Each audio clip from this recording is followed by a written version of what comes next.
Very good morning. Welcome to the Breakfast News on Rajya Sabha TV. I am Aishwarya with you. Donald Trump's address after the Iranian attack, Prime Minister Modi meeting with experts ahead of a union budget, and cold wave conditions again making a comeback. Well, these are some of the other big stories on our radar today morning. Here is a look at the headlines first. US President Donald Trump's address to the nation asserts Iran's missile attack caused no casualties, announces additional sanctions on Iran. Oil prices plunge after Trump emphasizes de-escalation with Iran. New York prices slide 4.6%. Indian Navy deploys warships in Gulf region to protect countries' trade routes.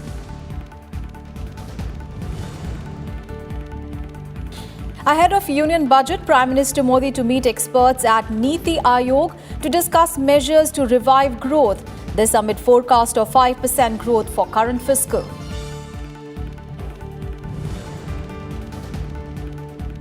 Rajya Sabha member Swapn Das Gupta and Vishwa Bharati University Vice Chancellor locked up at campus in West Bengal for 6 hours after left students' organization attacked peaceful meeting on CAA. BJP expresses concern. And cold wave intensifies in North India after fresh rain and snowfall. Life comes to a standstill in Himachal Pradesh and Uttarakhand. Hundreds of tourists are stranded in Shimla, Kufri, Manali, Narkanda and Dalhousie. The top story that we are tracking this morning: in a significant move to de-escalate spiraling tensions in the Middle East, US President Donald Trump has said that no Americans were harmed in the attack by Iran on the US bases in Iraq. In a televised address from the White House, Donald Trump added that all of our soldiers are safe and only minimal damage was sustained at our military bases. The US President also offered to embrace peace with the Iranian leadership. Donald Trump said that US forces are prepared for anything, but for now, Iran appears to be standing down. No Americans were harmed in last night's attack by the Iranian regime. We suffered no casualties. All of our soldiers are safe, and only minimal damage was sustained at our military bases. Our great American forces are prepared for anything. Iran appears to be standing down, which is a good thing for all parties concerned and a very good thing for the world. And US President further said that additional punishing sanctions would be imposed on Tehran after Iranian missiles were fired at bases in Iraq. He said that Iran must abandon its nuclear ambitions and end its support for terrorism. Donald Trump also asked NATO to become much more involved in the Middle East peace process.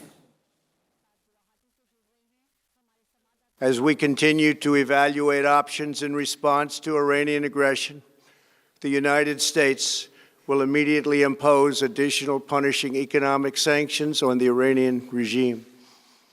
These powerful sanctions will remain until Iran changes its behavior. I am going to ask NATO to become much more involved in the Middle East process. Donald Trump also declared that the United States no longer needs to rely on the Middle East for oil. Over the last 3 years, under my leadership, our economy is stronger than ever before, and America has achieved energy independence. These historic accomplishments change our strategic priorities. These are accomplishments that nobody thought were possible. And options in the Middle East became available. We are now the #1 producer of oil and natural gas anywhere in the world. We are independent, and we do not need Middle East oil.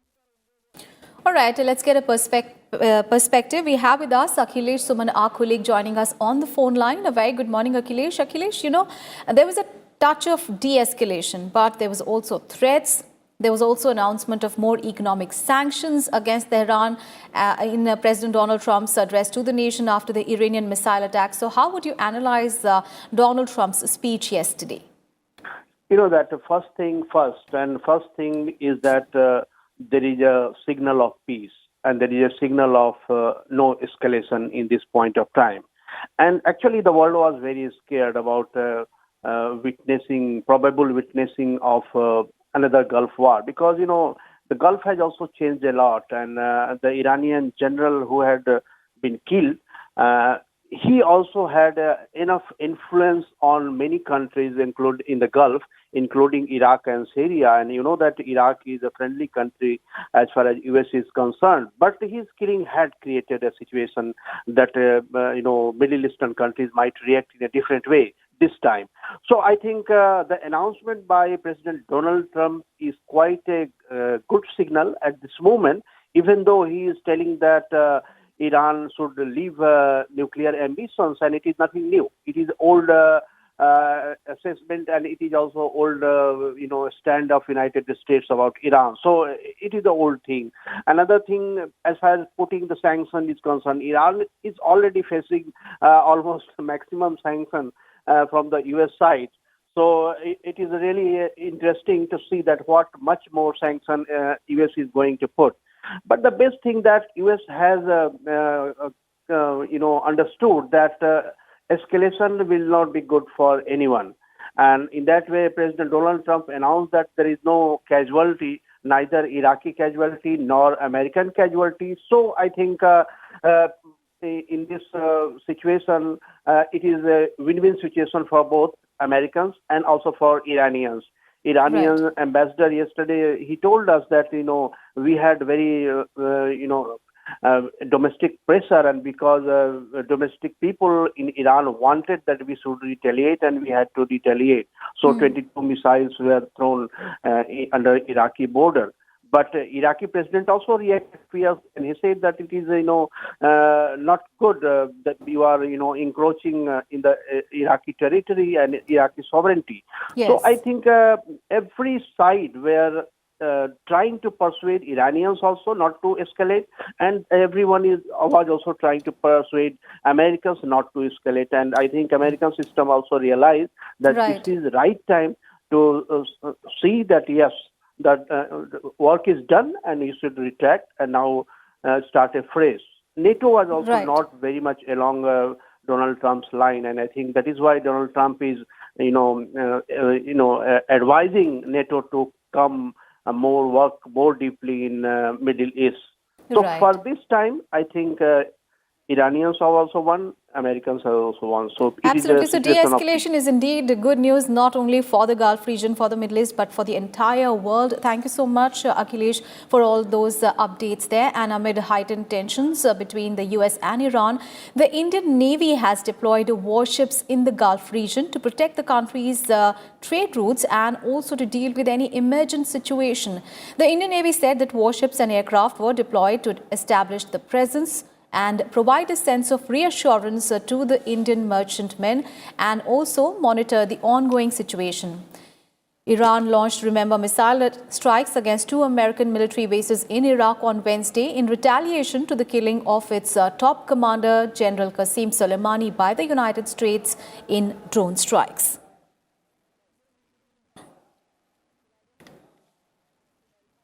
Meanwhile, Iranian ambassador in New Delhi, Ali Chegingani, has said that Iran will welcome any initiative by India to de-escalate tensions with the United States. He asserted that Iran does not want war. He further said that cooperation between India and Iran on Chabahar will continue. Of course, India itself is involved in the region. Interest of India, its location, its population in the Persian Gulf, and the economic, political, cultural interest of India. Of course, India is a part of the region, should be a part of the de-escalation, should be a part of growing and economic growing, peacemaking in this region. We are welcome any initiative from our good friends from India. And after initially global oil prices soared after heightened US-Iran tension, Oil Minister Dharmendra Pradhan has said that India is prepared to deal with all kinds of situation. He asserted that there is no crisis. देखिए इसकी dimension और उसकी ramification हम सबके सामने है। पिछले बीते हुए कुछ घंटों के अंदर दुनिया की जियोपॉलिटिक्स में काफी उछाल और काफी उथल-पुथल हो रही है। भारत एक मेजर कंज्यूमर के नाते हमारे विदेश मंत्री सारे स्टेक होल्डर से, कल मैंने विदेश मंत्री से सभी से आलोचना भी किया है। विदेश मंत्री जी ने तेल उत्पादनकारी देशों की उनकी काउंटर पार्ट से भारत की कंसर्न को उठाया है। भारत की व्यवस्था उस विषय पर नजर रखी है। पेट्रोलियम मिनिस्ट्री, विदेश विभाग, माननीय प्रधानमंत्री जी के कार्यालय, ये सारा विषय पे नजर रखें। हम सारे प्रकार की सिचुएशंस को सामना करने के लिए तैयारी कर रहे हैं। On to some other news now. Indian parliamentary delegation led by Lok Sabha Speaker Om Birla is in Ottawa in Canada to attend the 25th Conference of Speakers and Presiding Officers of the Commonwealth. And speaking at one of the events, Rajya Sabha Deputy Chairman Harivansh said that parliamentarian and multitasking have become synonymous in modern times. He further said that a parliamentarian has numerous responsibilities which can be broadly categorized as those that he has to perform in parliament and those that he does as a parliamentary representative. The Rajya Sabha Deputy Chairman added that in order to provide a parliamentarian an adequate support system, Indian Parliament has put in place a robust support system to meet orientation and training requirements, knowledge and informative needs of the members.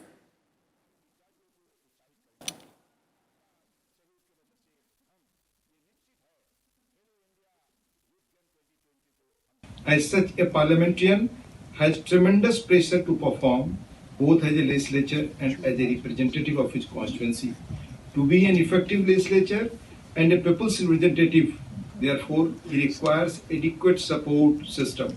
For this purpose, Indian Parliament has put in place a robust support system to meet orientation and training requirements, knowledge and information needs of the members, provision of computer facilities, IT services and other professional support to the members. Our Parliament, sir, organizes orientation program, seminar, symposia, etc. from time to time for them, not only on parliamentary procedure, but also on the issues of public importance. There is a Parliamentary Research and Training Institute for Democracies called PRIDE, which organizes such programs for them frequently. On to some other news now. In a bid to attract investments and boost domestic coal production, the Cabinet on Wednesday approved the promulgation of Mineral Laws Amendment Ordinance 2020 to amend Mines and Minerals Development and Regulation Act 1957 and Coal Mines Special Provisions Act 2015. The ordinance aims to ease rules for auctioning of coal mines and opening it for steel and power sectors. The Cabinet also gave its nod for the concluding auction of iron ore and other mineral mines before 31st of March. Growth in ease of doing business, democratization of the sector by opening it up to anyone willing to invest, means end use restriction, and in the August itself, the coal sector is opened up of the FDI. Previously, there was a restriction that anybody to participate in the auction, he should have the operation, coal mine operation in India. That restriction we are removing. कोयला हमारे पास भरपूर है, लेकिन फिर भी हम भरपूर आयात करते हैं। इस स्थिति को समाप्त करने वाला एक ऐतिहासिक फैसला लिया है। And in another major decision, the Cabinet approved proposal to divest equity shares of 6 PSUs, including Metals and Minerals Trading Corporation and Odisha Mining Corporation in Neelachal Ispat Nigam. And in some other decisions, the Cabinet also agreed to provide 5,559 crore rupees funding to the Northeast Gas Grid. The 1,656-kilometer northeast natural gas pipeline grid will connect Guwahati in Assam to major cities in the region and will enable the supply of piped cooking gas to households, CNG to automobiles and fuel to industry.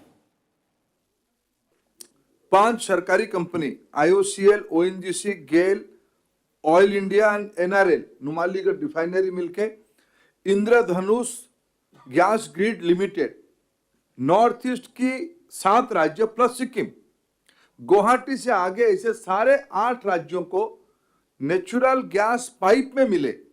Domestic gas घर में pipe में पहुंचे। Transportation के लिए दिल्ली में जैसे आप CNG गाड़ी चलाते हैं, नॉर्थ ईस्ट भर में सीएनजी गाड़ी चले। वहां की उद्योग के लिए जिसमें से रोजगार और राजस्व दोनों बढ़ने वाला है, वहां गैस उपलब्ध हो, इसकी एक एम्बिशियस प्लान भारत सरकार ने आज एक VGF दिया है। And the cabinet also approved a MOU between India and Sweden on cooperation in polar science and an agreement for enabling energy self-sufficiency for Indian railways between India and the UK was also agreed upon. Prime Minister Narendra Modi will chair a meeting of experts at Niti Aayog today and is likely to discuss the state of the economy. The meeting will also be attended by Niti Aayog Vice Chairman Rajiv Kumar, CEO Amitabh Kant and other senior officials of the think tank. The meeting assumes importance as the government is in the process of formulating budget proposals for 2020-2021. And early on Wednesday also, Prime Minister Modi had interacted with the top business tycoons to discuss issues facing the economy and the measures needed to boost growth and create jobs. As part of the government's policy of zero tolerance for crime and an endeavour to fast-track the dispensation of justice, Home Ministry has issued revised guidelines for mutual legal assistance in criminal matters with other nations. India has signed mutual legal assistance treaties with 42 countries for cooperation in criminal matters. Home Ministry is the designated central authority for the country. Under the MLAT, a country can request for obtaining evidence for criminal investigations and prosecutions. The evidence includes witness statements or the service of documents, among others. The Home Ministry said that by incorporating various legal and technological developments in recent years, it aims to make the documentation more compliant with international requirements. Big story coming in from West Bengal, where BJP MP Swapna Dasgupta, Vice Chancellor Bidyut Chakrabarti and a few others were confined for more than 6 hours on Wednesday at the VUAYVARGIYA University in Kolkata by the members of the Left Students' Organisation. Now, BJP MP Swapna Dasgupta, who was scheduled to deliver a lecture at the university, faced protests by hundreds of left-leaning students who also stalled the program. Now, the Rajya Sabha MP was to speak on the CAA 2019 Understanding and Interpretation as a part of the VUAYVARGIYA lecture series at the Varsity's auditorium. However, as soon as Dasgupta reached the campus, students started protesting against him. The program was to be presided over by the Varsity's Vice Chancellor Bidyut Chakrabarti. And some hours later, the BJP leader Dasgupta tweeted that there are nearly 70 people locked inside a room in VUAYVARGIYA Shanti Niketan for the crime of attending an official university-convened lecture on CAA. Meanwhile, West Bengal Governor Jagdeep Dhankar has also tweeted his shock, and he has lamented at the growing lawlessness in the campuses across West Bengal. And BJP leader KAILASH VUAYVARGIYA also expressed concern over the situation. वरिष्ठ पत्रकार स्वपन दासगुप्ता जी, जो कि राज्यसभा के सदस्य भी हैं, आज बोलपुर शांति निकेतन में विश्वविद्यालय के अंदर एक बैठक में गए थे। वहां पर SFI TMC के गुंडों ने उनको चारों तरफ से घेर रखा है। वह अंदर हैं कुलपति के कमरे के अंदर। पुलिस गायब है। मैं इस वीडियो के माध्यम से ममता जी और उनके शासन प्रशासन को चेतावनी देना चाहता हूं कि यदि स्वपन दासगुप्ता जी के साथ कुछ भी हुआ तो इसके परिणाम बहुत खराब होंगे। उनके जान माल की रक्षा बहुत ज़रूरी है और इसलिए इस वीडियो के माध्यम से ममता जी को और पूरे शासन और प्रशासन को निवेदन करना चाहता हूं कि उनकी सुरक्षा की जवाबदारी लें, नहीं तो इसके परिणाम बहुत खराब होंगे। And Rajya Sabha member and BJP MP Swapna Das Gupta is now joining us on the phone line for more on this. Very good morning, sir, and thank you so much for joining us here on Rajya Sabha TV. Sir, this is absolutely shocking. You and senior members of the university being confined for more than 6 hours by the CPIM-backed Students' Union. And after all, it was a peaceful meeting that you were supposed to attend. And this, absolutely speaks volumes about the situation of law and order in West Bengal. How do you describe your ordeal yesterday? Let me clarify that the program was successfully held, though not at the original venue. I managed to deliver my lecture, and it was towards the very fag end, while the question and answer session was going on, that the protesters tried to storm the venue, and the security actually locked the gates, and that's why. And then those people decided they would confine us to the venue at which the meeting was being held. So I think this is an act of gross intolerance, because this was not a party political event. It was a quasi-academic seminar meant to inform people and clarify issues concerning the Citizenship Amendments Act. And this is part of a larger process of education which every university must undertake. And to that extent, to say that a person should not get a platform to air these views goes against the very traditions of universities in India. It goes against the tradition of Rabindranath Tagore, who was the founder of VUAYVARGIYA. And I think this is an act which showers contempt for democracy. I think this is highly condemnable, and this is the type of vitiated atmosphere which is prevailing in the campuses in West Bengal and in many other parts of India as well. And this one-sided discourse cannot be allowed to continue for long. And it is against this that I really would like to raise my voice and say that this politicization has gone too far, and that it's really distorting education, it is distorting our democracy, and it's distorting all the values which India is very proud of. Thank you so much, sir, for joining us and sharing your perspective. And your ordeal absolutely shocking. And of course, it speaks volumes about the situation of law and order in West Bengal. On to some other news now. BJP has increased its strength to 103 in the Zilla Panchayat elections in Maharashtra, emerging as #1 party.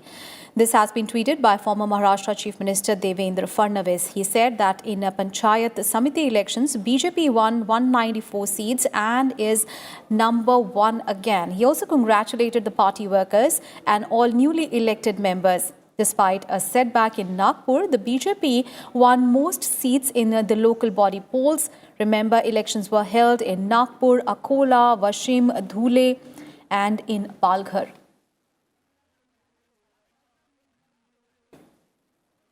The 16th Pravasi Bharatiya Divas is being celebrated today. The day is celebrated every year to mark the contribution of overseas Indian community in the development of India. It also commemorates the return of Mahatma Gandhi from South Africa to India on 9th of January 1915. On the occasion of the 16th Pravasi Bharatiya Divas, External Affairs Minister S. Jaishankar will interact with the Indian diaspora across the globe through a digital video conference.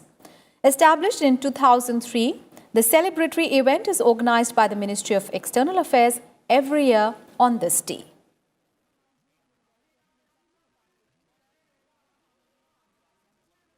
All right, let's get you all the weather updates now. And cold wave conditions have further intensified in the northern parts of the country due to Wednesday's rain and snowfall. The rain and snowfall added to chill in the air and led to the dip in temperatures in the region. Now, states including Haryana, Uttar Pradesh, Delhi received rainfall, while Himachal Pradesh and Uttarakhand witnessed snowfall and rains in various areas.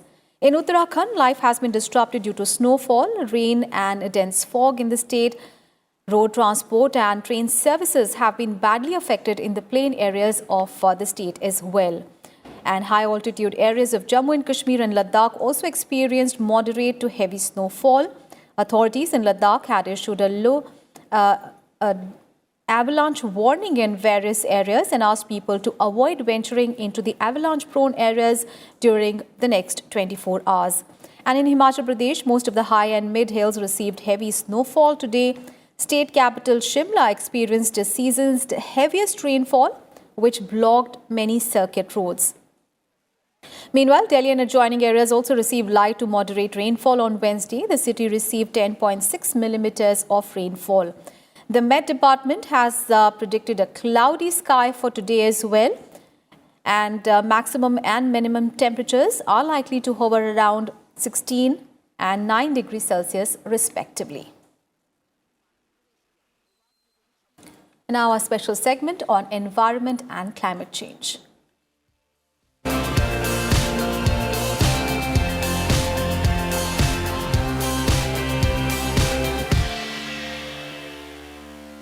While climate change is causing severe adverse effects to the lives of humans, insects and other wildlife are also being affected. Now, experts believe that millions of monarch butterflies are migrating from North America due to climate change. The butterflies are among the world's experts in climate adaptation. They migrate to different places depending on the weather and climate. However, the consistency no longer exists, and the most adaptable butterflies are also now on the verge of extinction due to climate change. The US and Wildlife Service report also says that billions of butterflies vanished in the period between 1990 and 2015. The death is mostly linked to uneven weather patterns, winter storms, soaring summer temperatures, among others. In the year 2002 alone, around 75% of the monarchs were killed due to winter storm.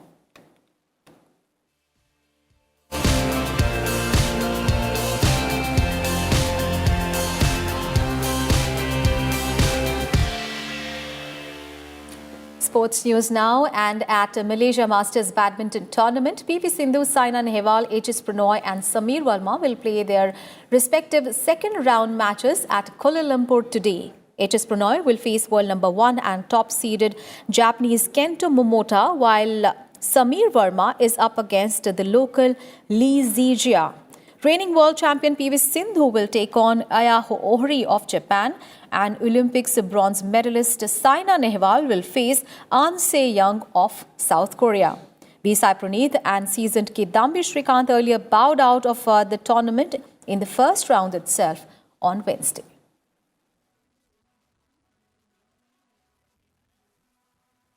And with that, we wrap up this edition of Breakfast News. Thanks for watching. Have a great day ahead.